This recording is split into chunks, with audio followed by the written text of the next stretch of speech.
For all the times we heard about NFL football players kneeling for the national anthem, we never really heard that often specifically why they were kneeling. Where they weren't kneeling to protest the military, they weren't kneeling to protest their working conditions, they were kneeling for one specific fact. That black people are relentless victims of relentless white racism all the time, everywhere. That explains everything, especially why so many black people are stopped, arrested, convicted, tried, put in prison, and sent back to prison once they get out. That is totally unfair. Black people in this country are victims, 100% victims, and they are not responsible for any of their criminal behavior. That's what they were saying, explicitly and implicitly.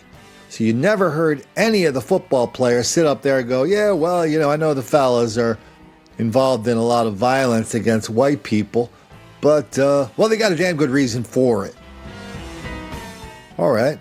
But what happens when an NFL player, a white NFL player, is victim of this level of black crime and violence? Any statement from the NFL Players Union or Black Lives Matter or Colin Kaepernick? Waiting. It is Judgment Day for 24-year-old Robert Howes of Cleveland. Howes pleaded guilty to terrorizing homeowners in Gates Mills during a crime spree in September 2018. The Fox 8i team revealed that Howes committed a series of robberies and burglaries while out of jail wearing a GPS ankle bracelet. What happened on that September night changed me, no question. He popped up from behind my bar, and for 30 minutes I was terrorized. Super Bowl champion and former Lake Catholic and Cleveland Browns wide receiver Joe Juravicius tells the judge that Robert Howes threatened to kill him if he did not turn over whatever cash he had. Repeatedly threatened to shoot me in the head. Forced me to open my safe. Put me on my stomach and become agitated because he needed more money. Juravicius says Howes then forced him outside of his barn and wanted to know who was inside his home. I replied my wife and kids, but he wasn't getting in the expletive house. He asked me to stop swearing at him and threatened to shoot me again in the head. Joe Juravicius says fortunately he was able to make a run for it, got inside his house and bolted the door. Every day I thank God that it was me and not my wife or my two young kids that walked in that barn. Another victim told the court that she is haunted by memories of the night that Robert Howes broke into her home and hid under a bed skirt until she walked into her bedroom. I wonder what he was thinking when he jumped up and pointed his gun at me. I was already screaming in terror.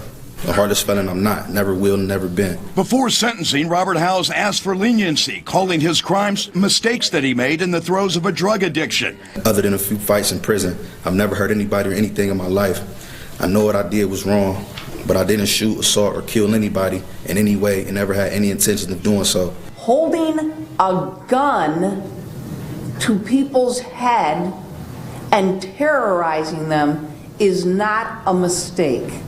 It is a crime. After Judge Nancy McDonald reveals Robert Howes will not be given a break and must serve consecutive maximum sentences, Howes lashes out and has to be hauled out of the courtroom by deputies.